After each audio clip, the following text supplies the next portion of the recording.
मुझे आज हंसी आ रही है कि मैं जब छोटा छोटा हुआ करता था, तो जब बरसात नहीं होती थी, जब बरसात नहीं होती थी तो हम लोग क्या करते थे, सब बाल गोपाल झुंड इकट्ठा करके और एक दूसरे के दरवाजे पर जाते थे, वहाँ पर ज़मीन पर लौटते थे। तो घर वाले बाल्टी में पानी भरकर लाकर ऊपर डालते थे। तो हम लोग कहते थे कि काले मेघा पानी दे गुरधानी दे, नहीं तो अपन नानी दे। काले मेघा पानी दे और पानी दे गुरधानी दे, और नहीं तो अपन नानी दे, यही कहते थे और ज़मीन में लौटते थे। तो ये संयोग की बात है, देखो कि बरसात हो जाती थी। हम सब एक दूसरे के दरवाजे पर लोट लोट करके यही कहते थे, और 2-4 दिन के बाद बरसात हो जाती थी। लेकिन आजकल भैया ये मंत्र फेल है, ये मंत्र बिल्कुल काम नहीं दे रहा है। और अब तो बहुत भयंकर गर्मी पड़ रही है, इतनी भयंकर गर्मी पड़ रही है। अभी दिल्ली से खबर आई कि वहाँ पानी बरस रहा है, तो दूर दूर पानी बरस रहा है, लेकिन हमारे इलाके में पानी नहीं गिर रहा है। इतनी भयंकर गर्मी है कि घर से निकलने का मन नहीं करता है। और कभी साइकिल या बाइक से निकलो ना, तो वैसे लगता है जैसे किसी ने मुंह पर जो आग की लपट फेंक रहा हो, इतनी भीषण गर्मी है। तो ये गर्मी जो ज़्यादा पड़ रही है, इसका कारण है कि हमारे यहाँ से जो है बड़े बड़े पेड़, बड़े बड़े जंगल, वो सारे ख़त्म हो गए। अब कोई बड़े पेड़ लगाता नहीं, छोटे पेड़ लगाते हैं, कलमी पेड़ लगा लेते हैं। लेकिन वो जैसे बड़े बड़े जंगल, जैसे पीछे देखो मेरे जंगल है, ये सब थोड़ा सा जंगल बचा है, ये थोड़ा सा ही जंगल बचा है। बाकी हमारे यहाँ के सारे जंगल ख़त्म हो गए हैं, सारे जंगल ख़त्म हो गए हैं। और आज देखो मैं जहाँ खेत में खड़ा हूँ, सब मिट्टी, ये देखो सब सूखी पड़ी है। सारी धरती पानी मांग रही, सारी धरती पानी मांग रही है।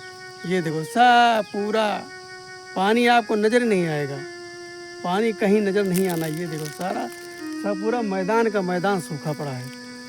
तो अब जो है बरसात नहीं हो रही है, अब बहुत व्याकुलता है। क्योंकि किसान अगर खेती करे तो ट्यूबवेल से कितना पानी ले लेगा।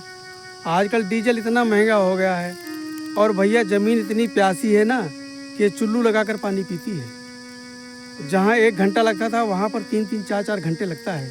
1 घंटा जहाँ पहले पानी का लगता था ये ट्यूबवेल से, वो 3-3, 4-4 घंटे लगता है। तो अब जो है खेती जो है बहुत मुश्किल। जब तक बरसात नहीं होगी ना, तब तक ये समझो कि किसान की मौत है, किसान की मौत है। जब तक बरसात नहीं अच्छी होगी, तब तक किसान के लिए दिक्कत ही दिक्कत है। और अब हम आपसे क्या बताएं कि ना हम पेड़ लगाते हैं, ना अपने बच्चों को शिक्षा देते हैं। बच्चे का बर्थडे मनाना होगा, कोई ऐसा फंक्शन करना होगा, तो उसमें जो है 10 हज़ार रुपये लोग फूंक देंगे, लेकिन 150-200 रुपये का पेड़ लोग नहीं लगाते हैं। जबकि फलदार पेड़ लगाओ, मैं नहीं कहता हूँ कि वो ऐसा पेड़ लगाओ, फलदार पेड़ लगाओ। जब वो पेड़ बड़ा हो जाएगा, उसमें फल आएंगे, तो आप भी खाएंगे, पक्षियाँ भी खाएंगी। आजकल पक्षियों को भी खाने के लिए कुछ भी नहीं मिल रहा है, पानी तक उनको नसीब नहीं हो रहा। पानी, सारी पक्षियाँ जो हैं जहाँ डाल पर बैठेंगे वहाँ चोंच से फैला करके ऐसे ऐसे करती रहती है, ऐसे क्योंकि उनकी भी जबान सूखती है। पानी मिल ही नहीं रहा है, तालाब रह ही नहीं गए। जो तालाब थे वो छोटे मोटे किसानों को पट्टा कर दिया, उन्होंने खेत बना लिया। और जो सरकारी तालाब खुदे हैं, उनकी दीवार इतनी ऊंची कर रखी कि बाहर से पानी ना उसमें जाएगा और ना अंदर का पानी बाहर जाएगा, तो वो पानी इसमें भरता ही नहीं है। अब इसमें मैं बताता हूँ कि हमारे गांव में 4-5 तालाब हैं, और उसके तल्ले में भी पानी नहीं है, पूरी ज़मीन फटी पड़ी है, बड़ी बड़ी दरारें पड़ी हुई, बिल्कुल पानी नाम की कोई चीज़ नहीं है। बिल्कुल सारे तालाब सूखे पड़े हैं, और तालाब के जो चारों तरफ घासें थी वो भी जल गई है, समझो इतनी भयंकर गर्मी पड़ रही है। तो हम लोगों को चाहिए कि जो हम अपने छोटे मोटे फंक्शन में इतने पैसे खर्च कर देते हैं, तो 150-200 रुपये का पेड़ लगा दो। हर साल 2-4 पेड़ लगा लिया करो। और ज़मीन तो इतनी खाली पड़ी है, कोई नहीं, अगर आपके पास नहीं तो आप सरकारी ज़मीन में लगा दो पेड़, सरकारी ज़मीन में लगाओ। जब देखो, हम जब तक प्रकृति के साथ नहीं चलेंगे तो प्रकृति हमारा साथ नहीं देगी, सो की सीधी एक बात है।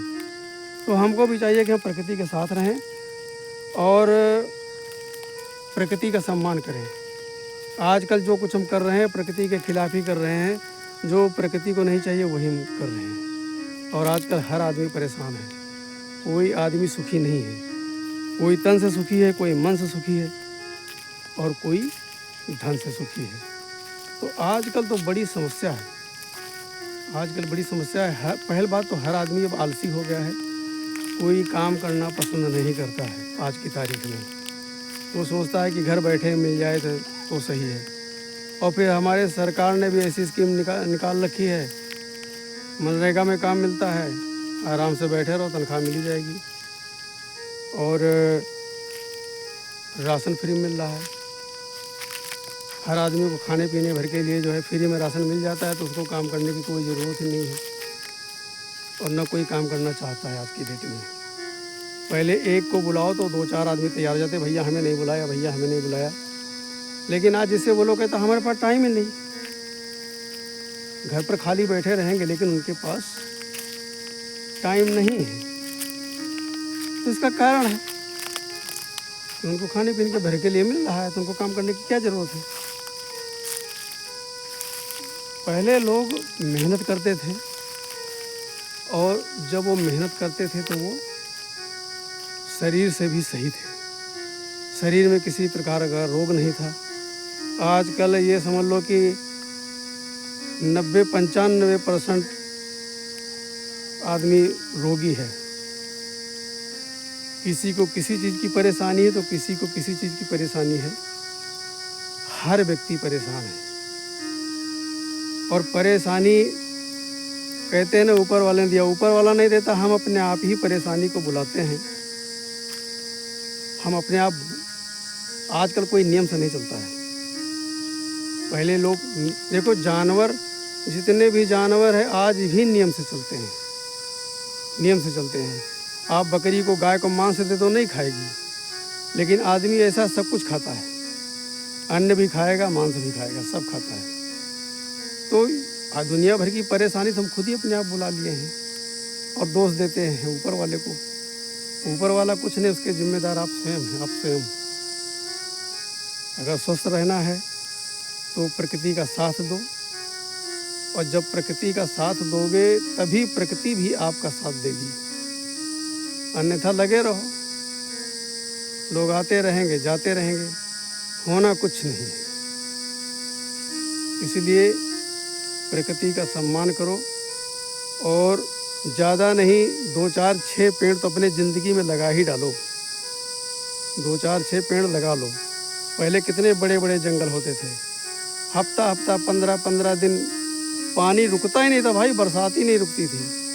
अब आजकल लोग आसमान की तरफ देख रहे हैं, कब बरसेगा कब बरसेगा, घंटा बरसेगा। खिलवाड़ तो तुमने कर रखा है, सारे बड़े बड़े पेड़ काट डाले हैं।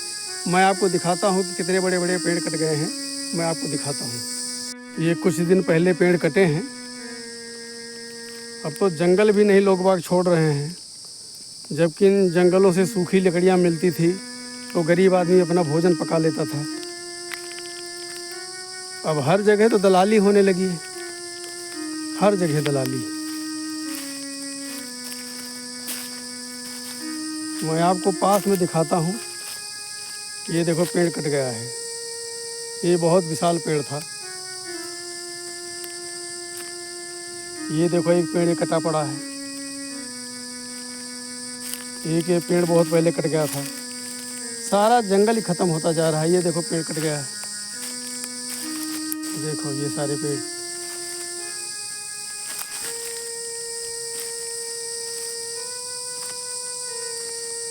एक ये देखो ये चोरी से पेड़ कट गया है, ऊपर से डाल रखी है ताकि कोई देख ना ले। और चोरी से काटने की ज़रूरत नहीं, अब तो भैया खुलेआम काटो, कोई रोक टोक करने वाला नहीं है, ना कोई बोलता है। लगाने वाला कोई नहीं, काटने वाले बहुत सारे हैं। ये देखो बहुत बड़ा पेड़ कट गया है।